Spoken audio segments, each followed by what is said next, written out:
how to pay your credit card bill on Bank of America app. Hey guys, in this video, I'll guide you through how to pay your credit card bill on the Bank of America app.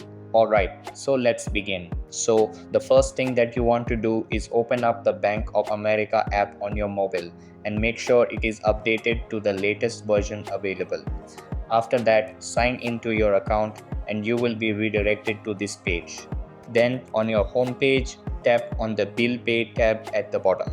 After that, tap on Enroll. Check the enrollment terms and conditions and tap I agree.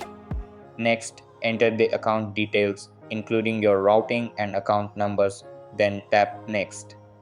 Then tap Done after your account is added. Select the amount you want to pay, choose your frequency, and tap Pay. So that's basically how you can pay your credit card bill on the Bank of America app. That's all for this video. Consider subscribing if you find it helpful, and I'll see you in the next one. Thanks.